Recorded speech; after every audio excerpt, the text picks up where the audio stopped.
Lisa, do you see it? Okay, alhamdulillah. Great. So we're here to talk about choosing the right college, subhanAllah. The right college is not the same college for everybody, right? There's a lot of different factors that you have to consider, and that's why you're here. Either you're a student or a parent who's thinking about this. Maybe you're just about to enter into college, you've got your college acceptance letters, and it's a really tough decision. Or maybe you are just starting to plan for it. You're in 9th or 12th grade. Whatever the case is, it's never really too early to start thinking about this. So we're really happy to have you here. We have this wonderful panel of speakers who have so much knowledge and insight into all of this. We're so excited to hear from them soon, inshallah. Our agenda today, I'm going to start us off with some introductions. We're going to have Brother Habeeb Quadri. I see he's back from prayer. Go ahead and get started. And then Dr. Nisa, who's a chaplain at Howard University, Brother Muhammad, and Brother Abdullah, our sponsor, Executive Director of a continuous charity. And we'll have some time for Q&A. So if you want to post some questions in the chat, either privately to myself or Sister Lisa, who is named ISLA admin, you can do that. Or you can post it for everybody to see in the chat, and we'll try and get to all of those, inshallah, before the end of this hour, and then we'll close. So just really quickly, because a lot of you actually may not be familiar with ISLA. ISLA is a nonprofit that supports full-time Islamic schools all over the country. We also have some colleagues and friends in Canada and all over the world. In fact, mashallah, we were established over 25 years ago, and we network approximately 300 full-time Islamic schools. That's the number we estimate to be in operation over here in the US. We actually think there's a lot more. And there's about 50,000 students in those schools and over 1,000 educational professionals. But you know, honestly, if you're here today and your kid isn't in an Islamic school or you yourself don't, that's totally okay, because today's topic is all about Muslim students, and that pertains to whatever school or non-school you went to. So we're really happy to be able to provide some of these kinds of programming that reaches all of our ummah, mashallah. When the ISLA engages in our work, we really focus on three main things: research, resources, and relationships. We feel that it's really important for us to have data to drive our decision-making at the Islamic school level, where our Islamic schools, mashallah, are operating on $3 million budgets or $1 million budgets, and we need to ensure that we're doing work that is top priority and critical needs, and that's where ISLA's research comes in. So inshallah, through that research, we try and develop resources and professional development. And we're always establishing relationships, whether it's with you as a parent or a student, our panelists who are experts in education in higher ed and K-12, or with other organizations like Yaqeen Institute, a continuous charity, or ISPU, so many, mashallah, Bayan, Zaytuna, so many different organizations that we try and connect with so we can provide you with the best resources. So reach out to us if you ever have any questions related to especially K-12 Islamic schools, but also Muslim identity and other topics related to it. I did put this ahead. We have a continuous charity, which is joining us as a sponsor of this event. And Brother Abdullah Syed is going to be speaking. Actually, I'm going to ask if he can speak at the end to talk about, after you've heard about all of these different tips for how to choose a good college, we want to know how you can finance college in a halal way, inshallah. So we look forward to having Brother Abdullah join and speak about this very critical topic at the towards the end of this panel, inshallah. At this point, I'd like to introduce Brother Habeeb Quadri. Mashallah, many of you guys know him. This is an extremely abbreviated bio. Brother Habeeb is an educator, author, and youth activist. I used Brother Habeeb's book that he co-authored with Saad Quadri when I taught Islamic studies to middle and high school, The War Within Our Hearts. Mashallah, consultant to many. The more I find out, like, Brother Habeeb's everywhere. Mashallah. So really excited to have you on. And he has a new resource that he's worked on that will speak to this topic in particular, and we hope that you'll be able to benefit from it. So Brother Habeeb, welcome. Jazakallah khair for joining us. Wa alaikum. Appreciate it. Thank you so much for having me. I do have a slide, so am I able to share? Can I share You now? are able to share it, Brother Habeeb. All Go for right. it. Just can you guys, can you see it now? We do? Uh, all right. Okay. Just, yep. Good to see. Can you see the slide? Yes, we see it, Brother Okay. Habeeb. So, all right. Now, thank you so much. I just want to, I know for many of you here, I'm going to look at it for now. I have been, the last time I was in college in the sense of, as a student, it was not until like 1998. So it might be some time now. Right? I'm 48 years old, but I've been working in schools for about another 25 years. So I work with students who are applying for colleges, written many recommendation letters. I teach at the university, so I get to, I do work with some of our doctoral students. And so we get to kind of still have an opportunity to kind of interact with individuals. But it's so important that I just wanted to kind of just give like 7 points. I do also have a little small video of these, which maybe later on, Dr. Shoza could send those to everyone who participated, which are like 1 minute, kind of gives like a quick synopsis. I'm going to try to do the same again because I really want to make sure you have an opportunity for everyone else. And then for Q&A. So I want to kind of get, I just want us to kind of think about a few things when you're making this decision, right? And I know it's all about yourself, me, but it is sometimes a we decision too. And so I wanted some things for you to kind of, on educators, or if you're a parent, or even if you're the student themselves. It's kind of unique because my daughter is a senior this year. Right. So she is going to be applying. So that's why I kind of did my own, like, well, you know what, I'm going to put these into some points. So inshallah ta'ala, here they are, just a few things to think about. Look, when we first think of colleges, you think of academics, right? You'll think about it. And now some of us might have made decisions like, I already know what I want to go into. And then some of us are still thinking what we need to, where should I go? Some of us have some inkling. So that's something you're going to look at, academics, right? Is this a school that's going to help make sure to, if I'm still making it undecided, hey, if I go through a liberal arts and try to figure out my path, I already know I want to go into engineering. So do I look for what the top 25 college engineering schools are? And some careers, you might realize that the path is, hey, I need 4 years, but I need another 3 years or 4 years of medicine, or 2 years for a master's program. So that's going to play a big part when we get into budgeting and saying, hey, what is the right fit? Is it right now that I could go to this school, save some money, or go through that process and still have some of that core academics, but that's going to help me catapult me to that grad school that I want to go to?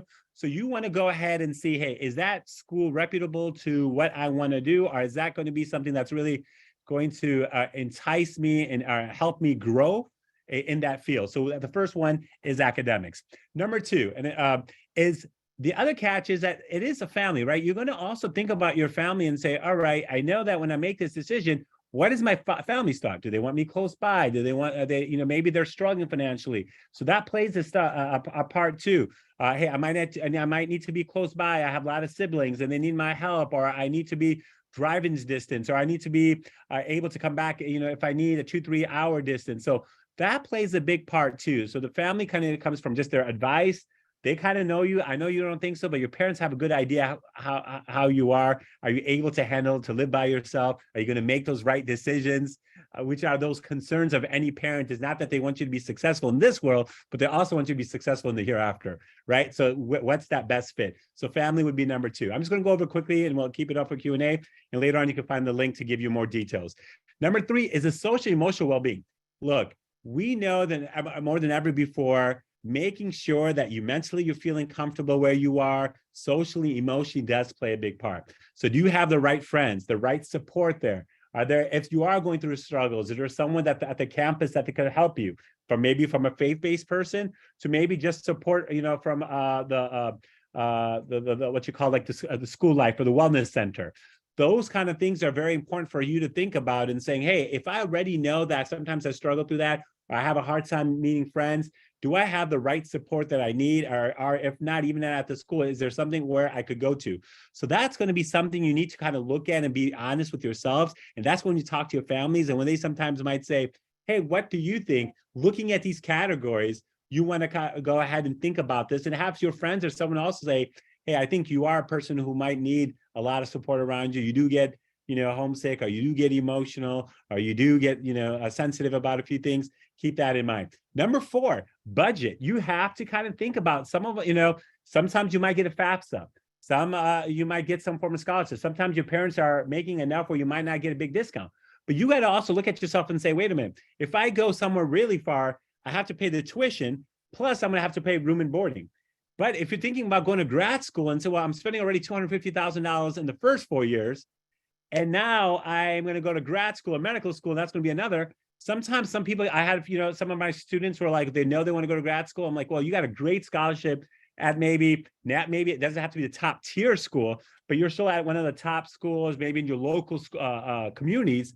Like we have a lot of local schools like, Loyola, DePaul, which are solid schools, maybe not Northwestern University of Chicago, but if you're getting a great scholarship and it's going to cost you only $10,000 a year close by, and you're going to apply for medical school, and then you could save that money for medical school, that's great planning, right? Or this is a job place where I might be able to get some work, and at the same time, or if I'm at such an elite school where I'm going to get stressed out, in case you're doing grad school, if it's undergrad and so like it's engineering, after 4 years of IT, I'm going to be working. Hey, you want to look at these kind of factors and say, yeah, maybe there's going to be expense, but I know right after I walk out, I'm going to get a good job. So those are conversations also kind of think about. Organizations and clubs. All of us, one of the big things about in psychology, if you look at Maslow or you look at William Glasser, talks about sense of belonging is huge. After you food, water, we are social beings, and COVID showed us we are social beings. So you want to make sure that organization and clubs that I think it's important. Like if you played sports and said, like my daughter played high school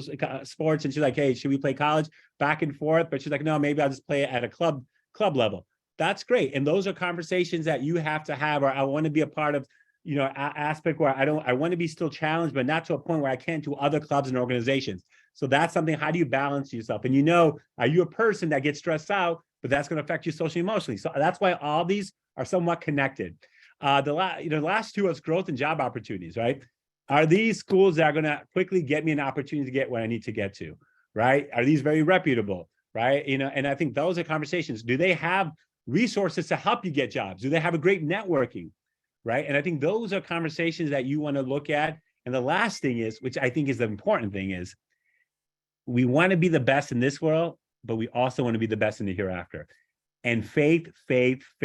Because we are social beings, we are also at that age where our frontal lobes have not been all fully developed by the age of 25. And I know you're the mashallah in the students right now, but people who grew up like me, you want to make sure that you have people around you who maybe, if your mind's not thinking correctly, could guide you into the right decision. So making sure people who have the same kind of moral compass as you, where you have opportunities to go to events, religious prayers, these are kind of things that for 4 years, if you leave that, it's going to affect. I had an individual I knew who wanted to go somewhere to play ball and thought that would be great. But after a year, they realized that but wasn't there. But Allah subhanahu wa ta'ala blessed them, and he got into a top school. He left after sophomore year. Maybe stopped playing ball, but realized that place missed Jummah for so many 1 or 2 years. Didn't feel like that. So sometimes Allah will put barakah in making that decision for them. And then they're now very happy at the school that this individual's at. So you have to kind of keep these specific things in mind, that faith is very important, because in these years where you're going to form your identity of who you are, you want to make sure you have those right resources and support. So these are some things. If you could list these 7 and you want to rank what you think are your priorities, and for each one of them, you want to say, hey, you want to maybe go 1 out of 5 and say 5 most important, 1 not. You could take it to the top 7.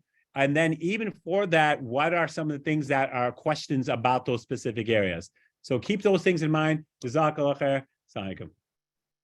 Thanks so much, Brother Habeeb. And I was just going to ask, when you were going through this, I was like, oh, I have a follow-up question. I wonder if Brother Habeeb listed these in order of importance, but it sounds like you're throwing the question back at the students and families to decide for themselves what is the way that they would rank these different topics. The only one I'm going to add is I'm going to say faith, number 1. After that, you can pick out anything you want. Sorry, just the father's intuition issue. Absolutely. And Brother Habeeb, do you want to mention a phenomenal resource that you've actually been, I think that you mentioned that, and then if you want to, after you're done speaking, you could put the playlist in the chat. Sure. Yeah, we're kind of looking at educational stuff. So we're making an open source on DLP Academy and Wallaway Foundation, where we have more than 500 videos on for teachers, parents, and now we're making some for students. So we have it from we have 7. I think maybe we could get a link later, or we could send it to you, or I'll put it on. Is on this regarding this seven tips for thinking what for college. Then we also have on social issues, religious questions, and dealing with that. So jazakallah khair. Thank you so much, Brother Habeeb, and all the people behind the work that you're doing with that.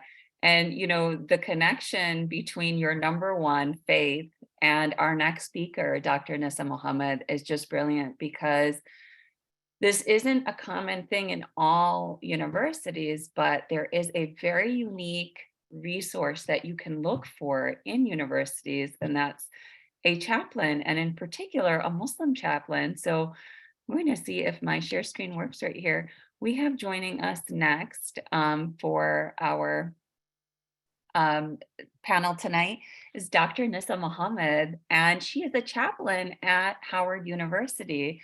So we are so blessed to have her here with us. She's going to talk a little bit about what she does as a chaplain. She's also actually Assistant Dean for Religious Life. So in this work, she organizes Muslim worship services and answers questions about challenges from race to religion to relationships.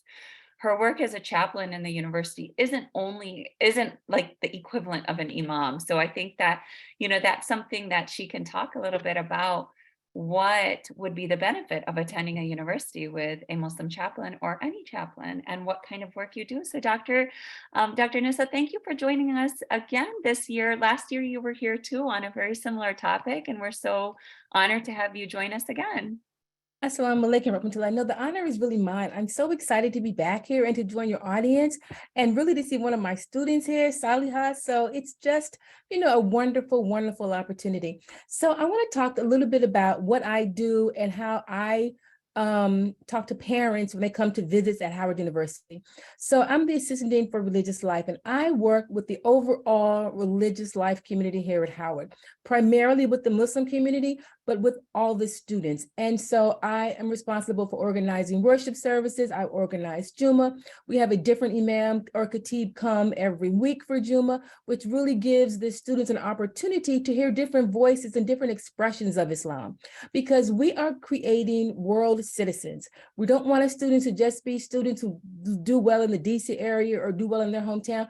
We want our students to be able to survive around the world, wherever they go. And so we want them to be able to hear expressions of Islam that are different from what they're used to hearing in some regards. I have a student was telling me yesterday that this is the first time she's met a Muslim that wasn't African. You know, she comes from an African community, and she didn't know any other Muslims outside of an African community. So at Howard, she met some Bangladesh Muslims. She met some Muslims from Malaysia. She met African-American Muslims. There's a variety of different Muslims. And so this experience is really expansive for students who come from a particular community. You know, they're able to see Islam in a different perspective than where they come from. And so one of the things that I tell parents and I tell students is that the first thing you want to consider is really know yourself. And for parents, really know your child. Who are they? What are they like? Who have you raised? You know, who are they in their development as a new young person? Who are they? What do they like? What are they interested in? You know, what kind of student will they be away from home? A lot of times parents think their students are one way. When they get out of that house, away from home, they are somebody totally different. You know, they pull a big switcheroo on parents. And so know your parent, know your student. But for students, I say this, know yourself. You know yourself better than anyone other than Allah subhanahu wa ta'ala. Know yourself and how important you want to be able to decide first and foremost. And I want to agree with Brother Habeeb, how important is Muslim community life for you on a campus? Do you want to go to a campus that is near a masjid community?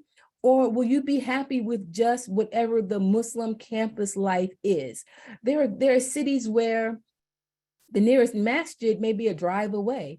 But there are other campuses where there's a thriving Muslim life on the campus. So it doesn't matter that the nearest masjid is an hour away, because the campus has a very thriving Muslim life. And so you want to determine, what kind of person am I? Do I really want to be attached to a masjid, or will Muslim life on the campus work for me? Then, and then Brother Habeeb said this also, do you want to stay at home or do you want to go away?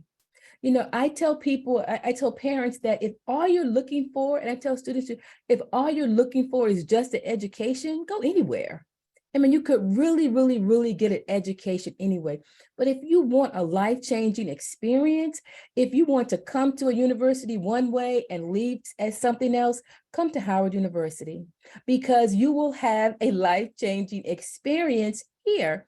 And you will understand that who you are in the grand context of the world, you will see yourself. And Howard will help to empower you to be an even better person that leaves here qualified and empowered to serve the world. And so you have to say, what am I really looking for? Some people just want to go to a tech school, get some tech skills, get a career, get a job, boom. That's really all they're looking for. Don't come to Howard for that, because this university, right, offers so much more. You can go anywhere literally around the world and say, I went to Howard University, and people will know who you are and what you have experienced. And then another thing to consider is cost. Now, we can say, we're not going to think about cost, but every family thinks about the cost. Is it better for you to go to a public school where the costs tend to be a little cheaper? Or is it better for you to consider a private school where cost is not an option because you're this brilliant genius and you're going to get a scholarship? And that happens. We have some, really brilliant students here who have full rides all the way. They don't have to worry about costs for anything. And so that might be you. But for some families, they want to consider what is the cost of the university. So other thing is what is your major? What do you want to major in? That's a very strong consideration. The school that has a major you're interested in is key, but that goes back to knowing yourself. The president, Dr. Wayne Frederick, does not ask students what their major is. He asks them, what is your mission? Because if you know what your mission is in life, then you can find a major to go along with your mission, because he wants students to understand what you're doing is about more than just taking some classes and getting a degree. You have a mission in life. Everyone has a mission in life. And so what is your mission? And once you know what your mission is, you may be scratching your head. I don't really know, find your mission, and then you can easily align your major to fit your mission. We've had students whose parents really wanted them to go into the sciences and to become a doctor. That's a favorite profession for Muslim families. And students get here and they struggle. They do a year of sciences and then come to me crying, I don't want to be a doctor. I want to be a photographer. I want to be an artist. I want to do A, B, C, and D. And then I have to empower them to make that hard call home. I don't want to be a doctor. I want to do A, B, C, and D, and help parents to understand that being an artist is an honorable profession as well. And we've had students get contracts with major companies and businesses to showcase their art in the business world. And so there are a lot of opportunities if students are able to be who they want to be. So another thing I said, also make sure you have mentors. If you know your mission, you know your major, are there mentors in the area to help support you? Because it really does take a village. If we think that we can just do this on our own, we're really going to be sadly mistaken. As Brother Habeeb said, who are the people that are going to be around you? Friends and family. Who is going to support your dreams? Who's going to support your mission to excel? And who are the people that you can tell your wildest dreams to? Not the dream killers, but who are the people that you can tell your wildest dreams to, that they will support you? They say, you know what, I got $50 I can give you to help support your trip abroad or your study abroad or whatever you're going to do. And then he mentioned also about clubs and organizations. That is very major, because the other thing is, if you don't see a club or organization, are you willing to start it? Howard did not have a golf team, but students contacted Steph Curry of the Warriors and said, we know you're into golf. We like golf. Can you help support our golf team? Guess what he said? Of course, I will support your golf team. He gave major money to the golf team, got our golf team started, and they're off winning championships now. Our girls wanted a rugby team. We didn't have a rugby team. Girls said, you know what? We're going to get a rugby team started. And they started a rugby team. But that's the passion you have to have about accomplishing what you want to do. So even if you go to a school and you like everything else about it, and they don't have maybe this one thing you don't see, can you start it yourself? Can you find some other friends to help you start it? Think about also, where do you want to spend the next 4 years? That the city, the school, the people, do you see yourself there? Can you see yourself there? Do you want to proudly say, I am an alum of so-and-so and so-and-so? Can you see yourself saying that? That's very important because your time is not just for 1 semester, 2 semesters. Hopefully you are committing to 4 years there and you want to say at the end, this is where I graduated from and I love the experience. It was wonderful. And then the last thing is, look for a school where you see people who look like you. Go on a college tour and look for people who look like you and who you can say, you know what, I can see myself fitting in. Talk to the students in the MSA, talk to the students in the Black Student Union, the African Student Union, the Pakistani Student Union, the Arab Student Union. Can you see yourself there? Can you see yourself fitting in with that group of students? If you can see yourself fitting in, if you can find your major and the cost is not a factor, choose the school where you want to go to, and I guarantee you will soar. Thank you so much. Assalamu alaikum warahmatullahi wabarakatuh. Wa alaikum assalam wa rahmatullahi wa barakatuh. Thank you so much, Dr. Nisa. Some really good points for us to think about, some points reiterated from Brother Habeeb as well, and some new things to consider that, hey, you're not bound to just what you find at the school. You can create change. And I think, this is the opportunity, this is the time to do it. So really happy to hear you share that. Now for a little bit of a kind of tool to help you assess, mashallah, we've got some different factors to consider that I even put here in the chat from Brother Habeeb. Wa alaikum assalam.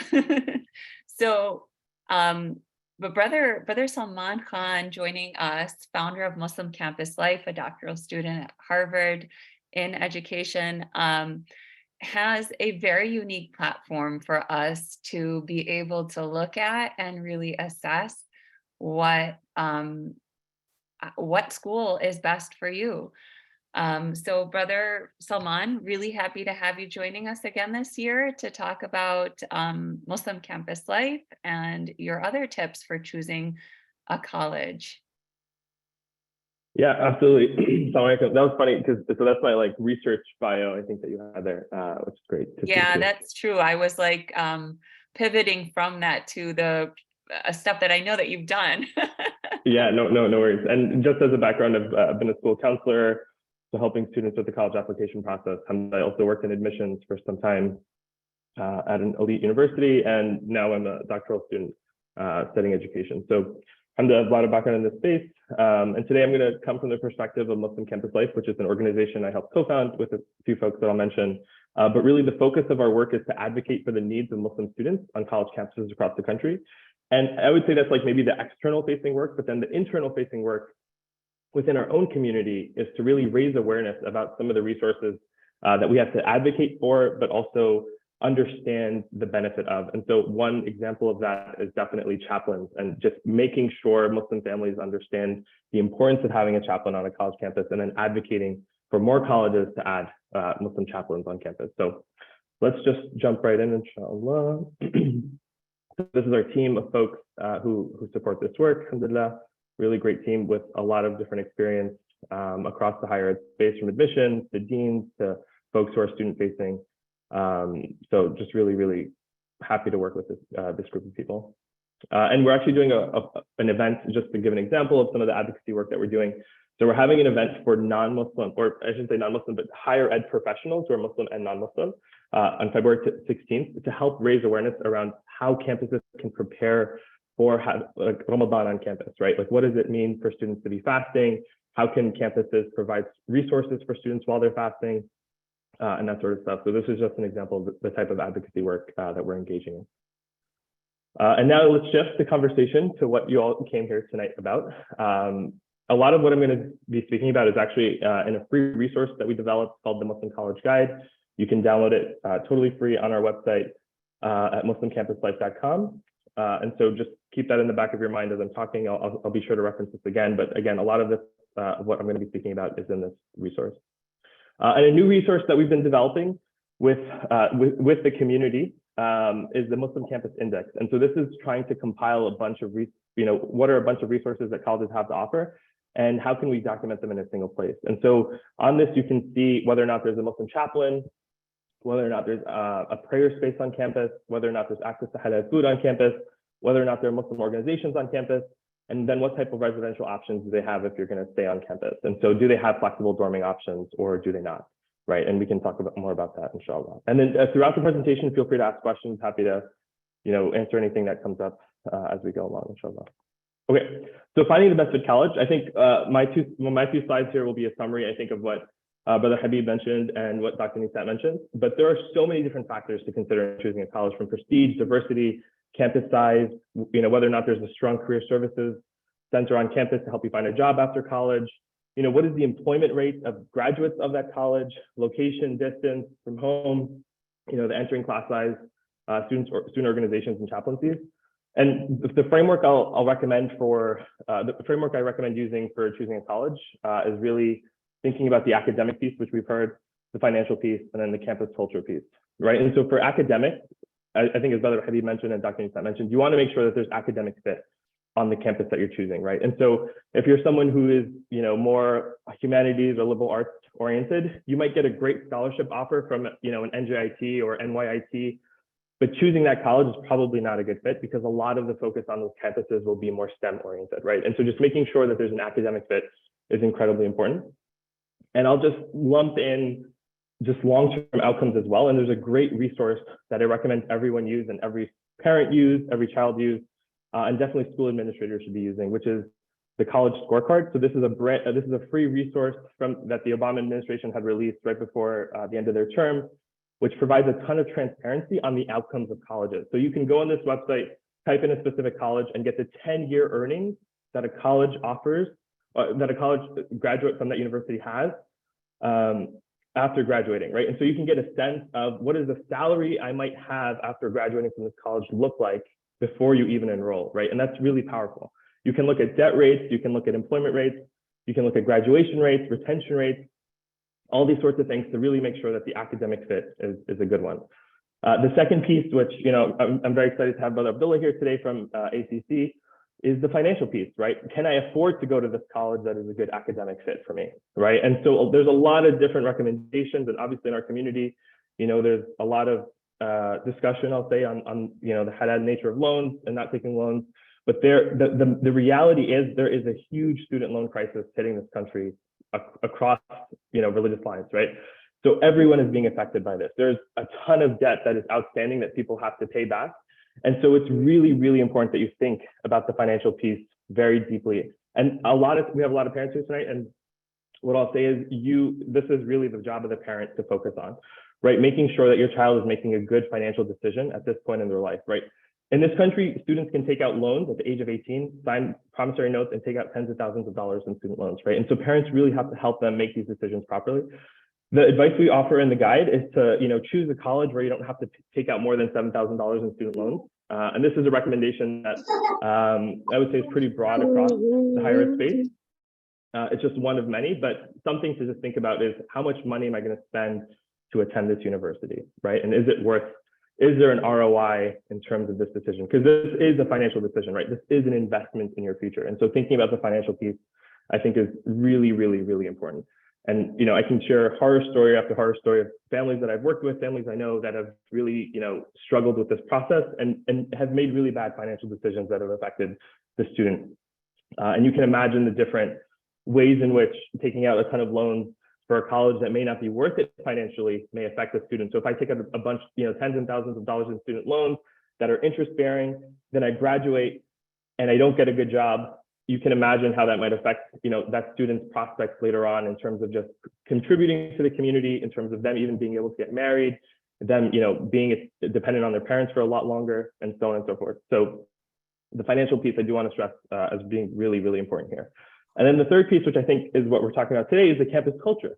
Campus culture is incredibly important, and there's so many different factors that we can talk about here, and a lot of which have been brought up. But diversity and tolerance, I think, is something we want to talk about. How diverse is the campus? How tolerant is the campus?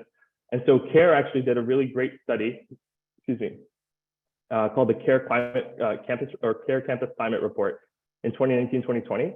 And they basically interviewed a bunch of, I think, 500 students on different campuses. It was specific to California, so I will caveat what I'm about to say with that. But there was a lot of really important points around how welcome students felt on different campuses. And so making sure following the advice of Dr. Nisa and talking to students, making sure you get a sense of what the campus culture is like. Again, there are several horror stories that we can talk about around Islamophobic incidents that have happened on college campuses, but making sure that you're, again, choosing a college campus that's going to be welcoming for Muslim students. Then obviously setting clubs and sports we've talked about. With Greek life, for example, this is something that's growing within our community, right? So we have Mu Delta Alpha, which is the first Muslim sorority that's now on 9 college campuses across the country. You have ISLA, which is the first Muslim fraternity, right? And so you're finding more and more of these spaces, but you have to really, number one, I think, look for these spaces, but then, as Dr. Nisa said, advocate for yourself to start having these spaces on campus if they don't already exist, right? And then housing options, right? Can you commute? Is it residential at that college? Then the services, like I mentioned, career advising services, academic tutoring, internship support, right? Are there research opportunities? A lot of folks want to go to med school. To go to med school nowadays, you have to be really competitive. Are you, getting research opportunities on your campus during your campus years, your undergraduate campus years? And so having access and programs that allow you to do that, right? And so there's a whole host of things that we can think about when it comes to the campus culture experience. And then I think Brother Habeeb's advice was actually excellent, was spot on with this, which is to rank what's most important to you, right? What pieces are really, really important to you. And one thing that I'll just highlight, and I always, am advocating for, and I hope all of you will advocate for as well, is having a Muslim chaplain on campus. Really, that makes such a significant difference in terms of a student's experience, right? MSAs are great, but we have to recognize that MSAs are typically student-run organizations, and students are graduating every 4 years, right? And so that organization may not have a consistent long-term vision. We're having someone like Omar Bajwa at EL for 10 plus years has a long-term vision of where he wants the Muslim experience to be on campus. And so he can talk to the deans and advocate for halal food. He can talk to the deans and advocate for Muslim needs on campuses. And so it's a much different experience for the Muslim student when they go to a school without a chaplain, where it's student-run activities and students are interfacing with the leadership, as opposed to a chaplain who's a staff member of the university, there long-term, and then interfacing with the leadership of the university, right? And so there is a difference there that we have to identify. And so having a Muslim chaplain, I think, as Brother Habeeb mentioned, thinking really about faith, I think, again, incredibly important point. But chaplains are one of the main ways that we can kind of have that space and advocacy on campus for ourselves. Okay, so just in summary, think about the academic fit, the financial fit, and then the campus culture fit. And I would say in those order specifically. Okay, so I know we're 15 minutes out, so I'll pause here, inshallah. Again, download the Muslim College Guide. It's a free resource. Please share it with school principals, staff. If you go to a non-Muslim high school, like a public high school, share it with your non-Muslim counselor. That's really, really important. We want to get this resource in the hands of everyone that we can, inshallah. So with that, we'll end it. Yeah, I love the emphasis we're putting here on the ability of our students to be the change makers. So I think that's really wonderful, and absolutely having the Muslim chaplain sounds like would have been such an amazing experience I'm thinking about for myself. So like Dr. Nisa Muhammad and others that you've mentioned, I really love that the resource that you guys have created, Brother Salman, makes it so easy to identify so many key issues that many of us are looking for. And one of the things that wasn't talked about specifically by Brother Habeeb or Dr. Nisa, but it's part of your guide, is like the accessibility of halal food options, right? Like, how important is food for us to feel like, we belong, or just to add some comfort and ease to adhering to our lifestyle. So alhamdulillah, that's awesome. I did put in a couple of those links there in the chat. So I hope that y'all have been able to take a look at that. At this point, I'm really excited to have the sponsor of our event tonight, the executive director of a continuous charity, Brother Abdullah Syed, joining us to speak a little bit about one of the factors that all of our speakers have mentioned as a key component. And I know, especially many of the parents here today and many of you students too, are very concerned about how are we going to finance our higher education. And in particular, Brother Abdullah is going to talk about those halal options. I think one important question would be, well, what are not halal options, and kind of discuss it within that framework. Brother Abdullah, Jazakallah khairs to a continuous charity for co-sponsoring this event.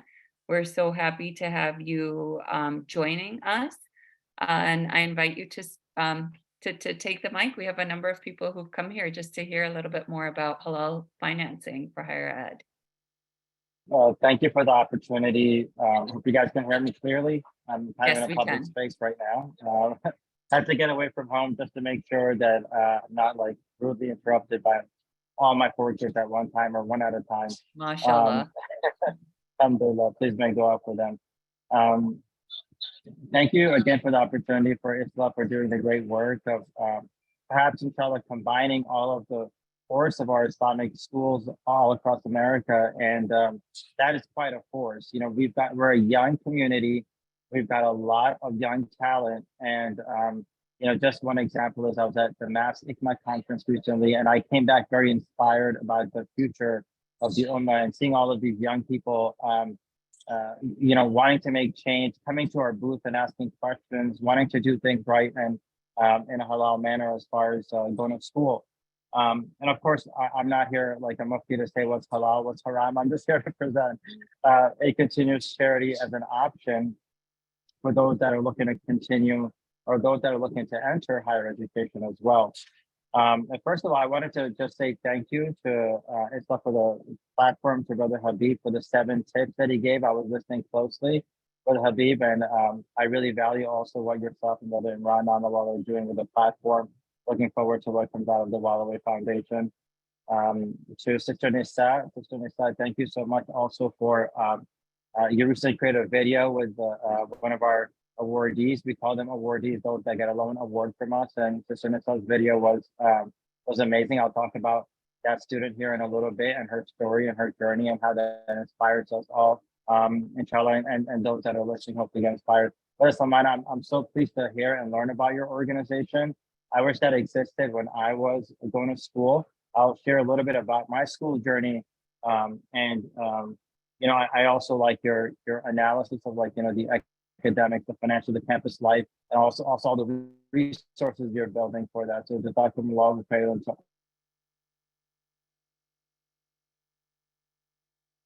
Did we lose audio of you, Brother Abdullah? I can hear you just fine. I'm not sure. I hear you too now. Hear me? Thank you. Okay, cool. And whenever you think audio is lost, just signal me. I'll try to change things around.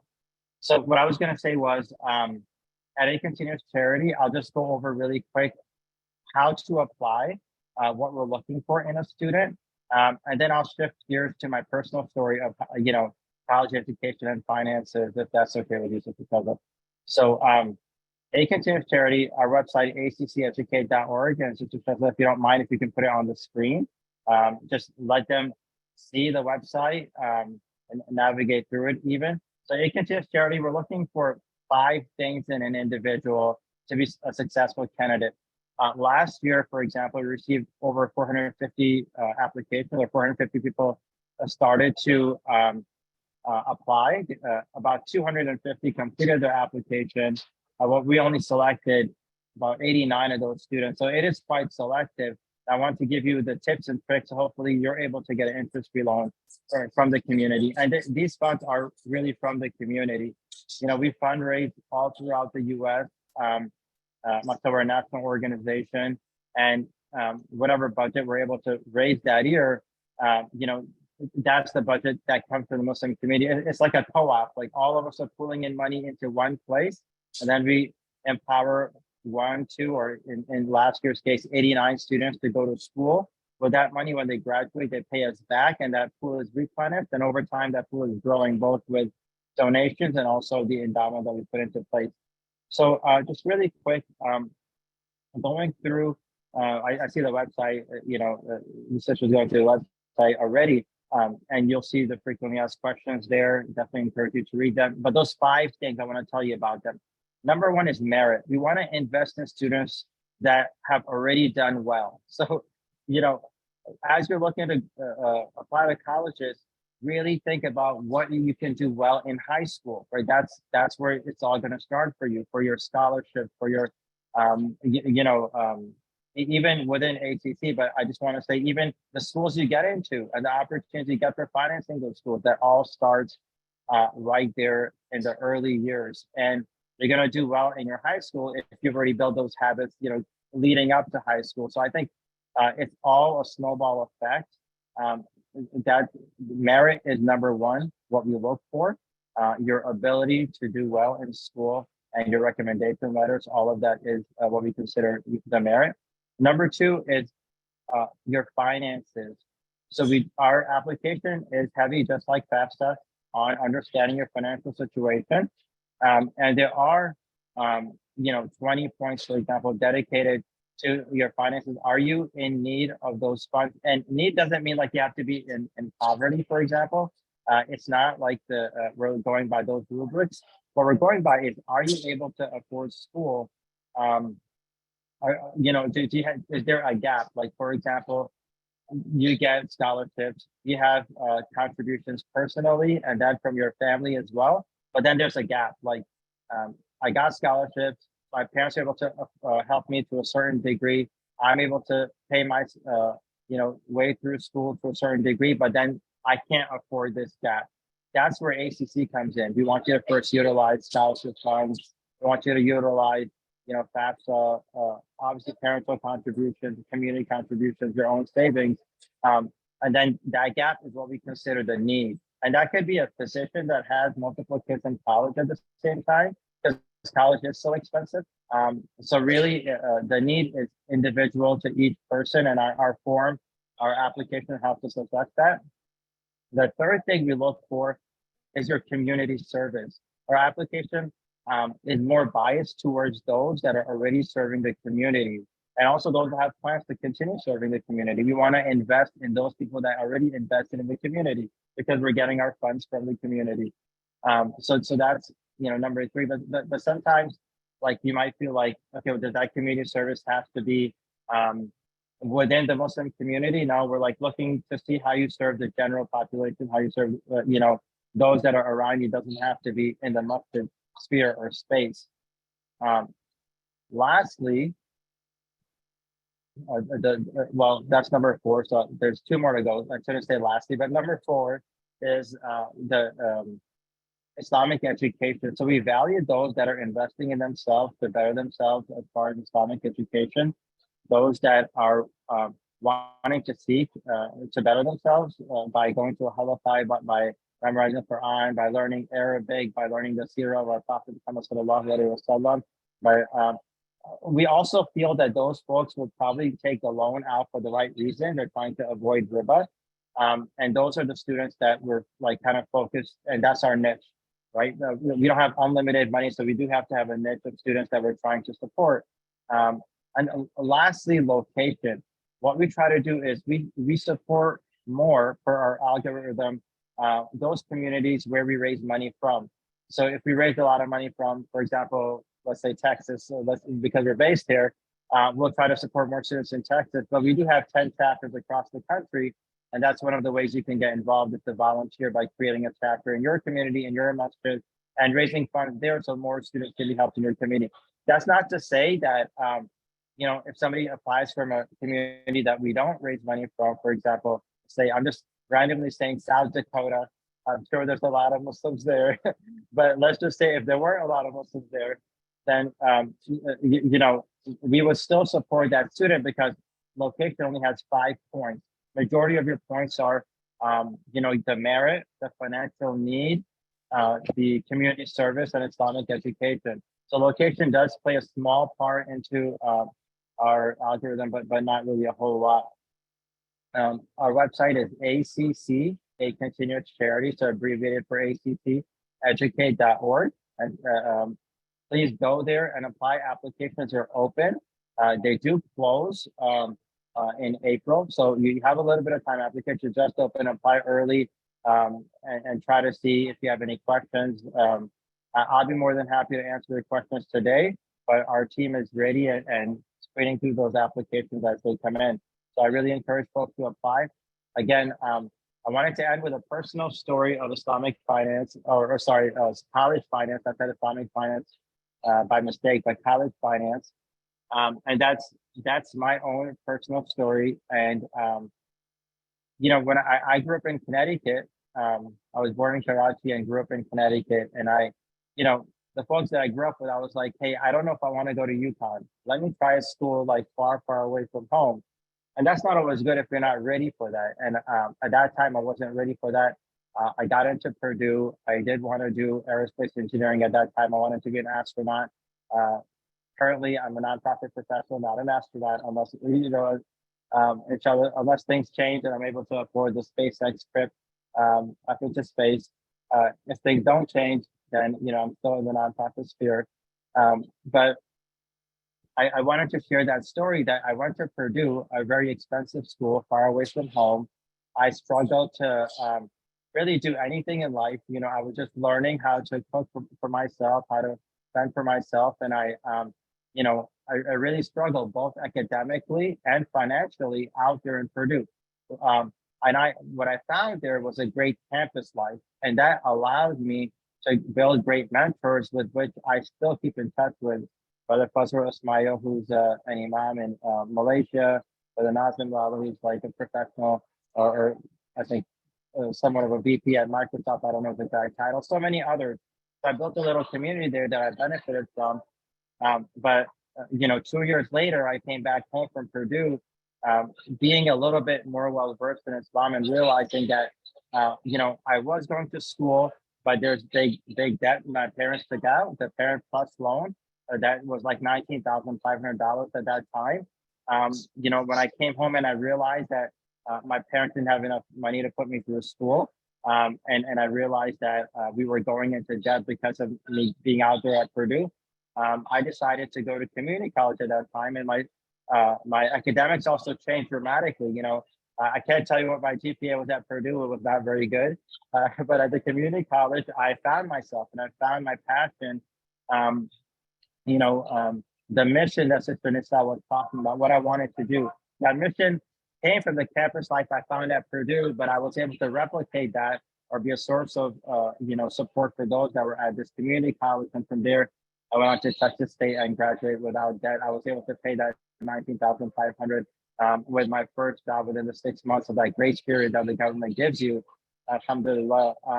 But, you know, it's that realization. I was a spoiled, basic kid, and I probably still am. And I'm sure there's a lot of us out there of different ethnicities that, you know, our parents are sheltering us, and we don't know how much college costs.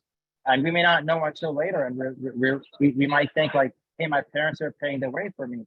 But really, you know, if you think about it, you're an adult now, dear brothers and sisters in high school. You have to really start thinking about the cost of education and the cost of college. And you do have to start realizing and that you are also responsible for sharing that burden and realizing, you know, doing more investigation into colleges. I really like the framework that all of our speakers have built out. That was just a personal story that I wanted to share, that community college is also an option. I love our Islamic schools, that especially high schools that are doing dual credit. It gives you a lot of time, you know, going into college.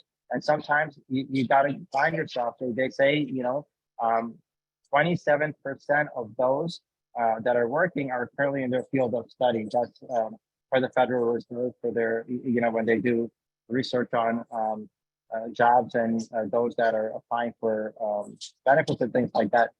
And 27% is a kind of a low number. So don't hold to your major, hold to your mission in life. Always look for that community that you're trying to build and that mission that you want to achieve, and inshallah, you'll achieve that mission regardless of the major that you have. Really look for all of those variants that our speakers mentioned and trying to find the right college for you. Again, thank you so much for the opportunity. Back to you, Sister Selva. Appreciate it. Thank you so much, Brother Abdullah. I really appreciate the personal story because I think that, you know, that's the real, right? Usually all these tips aside, you could do all of these things. And one thing that wasn't mentioned that I am sure that all of the speakers utilize in their personal life and making a decision is do istikhara. Definitely do istikhara before you make this decision. And believe me, any decision, from just even applying, and you as the student do this decision, you as the parents do this prayer, inshallah, and this dua, and inshallah we'll send that link out too. I'm sure that you all know it. Jazakumullah khairan to all of our speakers. I know that we are at the top of the hour, so our speakers had intended to be here for 1 hour, and I would like to give them the ability to leave if they do need to. We are so appreciative of their time, and we will pass along any questions to those who do have to leave. I'm going to stick around for just a couple minutes to, first of all, say thank you again to our sponsor, Continuous Charity, who's spoken about at least one really strong halal financing option, which is a non-interest bearing loan. And again, we did have up that application page right there on a Continuous Charity. We'll send this out along with the recording to you all, inshallah, so that you can have direct access to it. And before I get to your Q&A, I just want to say before you leave, many of you are here for the first time. ISLA does a lot of work related to the gaps in our Islamic schools and Islamic and Muslim communities, in fact. And one of those gaps is, in fact, just thinking about anti-Black racism and perhaps unconscious biases that we ourselves have, and or perhaps just infusing more materials and lessons for us to include in our own students' lives. So inshallah, we've got this amazing workshop with Sheikha Ustada Ruqayya Yaqub, who is an author, scholar, activist, educator, Sunday, February 19th, and we invite you all to join us. And for those of you with middle school students too, we're actually running a contest on celebrating African Muslim and African American Muslim history. And there's still an opportunity for you to participate. So we invite you to find out more about that. And we also invite you to join our email listserv, a discussion group, particularly the educators and homeschooling parents out there, so that you can stay in the loop. And I don't want to take too much more time, so I invite you to present any of your questions here in the chat if you have any, or unmute yourself if you have any questions. And I'm a teacher, trained as a teacher, so I'm taught to give a 7-second pause. So Dahlia, you're asking, where are these colleges? I'm not sure which colleges you're referring to. The speakers have kind of given a general framework for choosing any college, whether, and I love Abdullah's point about finding himself in a community college. And I have a similar story in that I wanted to go to the more prestigious university in my city. I got accepted, but it was a private university, and my parents said, stick to this other university, and then you can do whatever you want for grad school. Alhamdulillah, I'm so grateful that I went to that smaller school and listened to my parents. And there was just so much that I discovered about myself in that private Catholic college. So Dr. Nisa is pointing out that Howard University is in Washington, D.C. She spoke about the vibrant life, community life that you can, and the opportunities to discover yourself over there. Do we have any other questions? I know a few people came to learn more about halal financing. Also, the list, I think, at the Campus Life had all the list of schools. I think it was a slide that Dr. Salman had, I think, where it had all those schools with the. Yeah. I think that's what I don't know if that was. Okay, so here's the Muslim College Guide. I don't know, some people might have joined later. This is an amazing resource right here. I put it in the chat right now. So if you're able to take a look at that.